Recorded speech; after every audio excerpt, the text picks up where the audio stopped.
Hello, I'm Rob Westervelt, editor of Chemical Week, welcoming you to the 2018 IHS Market World Petrochemical Conference. I'm delighted to be joined by Adam Bland, a director with IHS Market, and discuss the market for fluorocarbons. Thank you, Rob.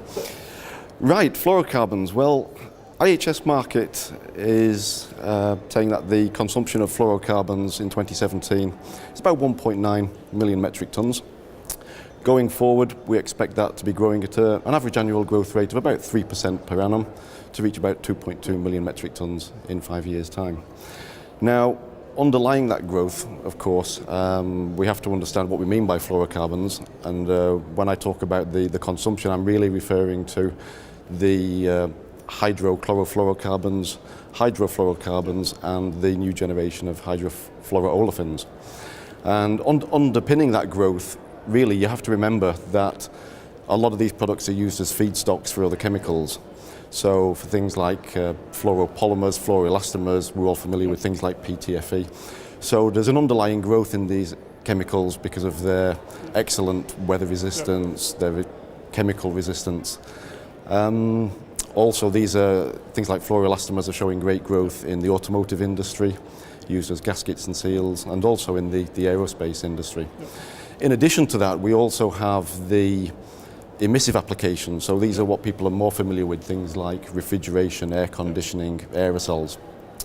And there really we have a situation where these markets are still growing in the developing countries, whereas in the developed countries, what we see is a product shift away from things like ozone depleting chemicals and the global warming chemicals. Yeah. At a high level, what are you expecting over the next 5 years? So, I'm sorry? At a high level, what are you expecting over the next 5 years? What will growth rates look like? About 3% per annum. About 3%, okay. Yes. And what are the major international and regional regulations affecting the industry? You know, talk about the EU MAC directive and the EPA's position on fluorocarbons. Yeah, absolutely. I mean, obviously, there's a lot of concern around the fluorocarbon industry. The main one, of course, is the Montreal Protocol. And that can be credited really with eliminating ozone depleting substances, certainly CFCs, from emissive applications, both in the developed countries and the developing countries. The focus now is on removing the hydrochlorofluorocarbons, which have a lower ozone depleting potential, but they are still ozone depleters. And those are timetabled to be replaced by 2030 in the developing countries, and 2030 in the developed countries and 2040 in the developing countries. Now, interestingly, of course, we also had the Kigali Amendment to the Montreal Protocol, so the focus now is really on seeing if we can replace HFCs, which are not ozone depleters, but they do contribute to global warming, and some of these have global warming potential many thousand times that of carbon dioxide. So that's the focus now, but of course the Kigali Amendment needs to be ratified by the various members in order to come into force. Now, having ratified more than 19 member countries, the Kigali Agreement will come into force now in 2019. But of course, we're still waiting to see whether countries such as the United States or China will also ratify the amendment.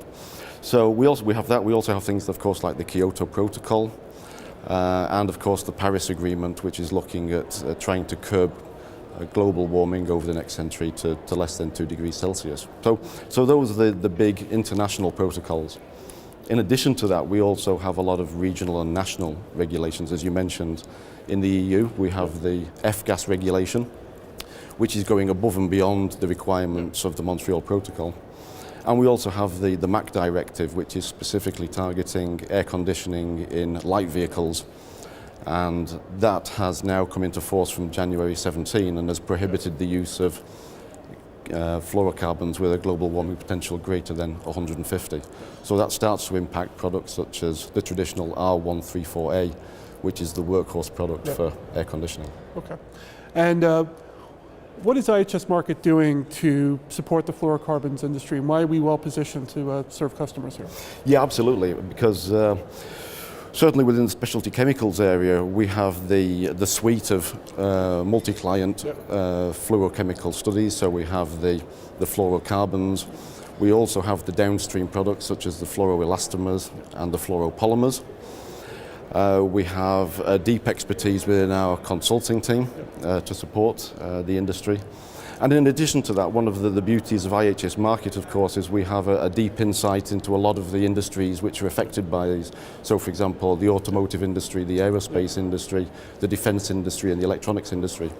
So when you put that all together, you have a very powerful package to offer the industry and support them in this very dynamic marketplace. Adam, thanks for joining us. Pleasure, thank Good. you.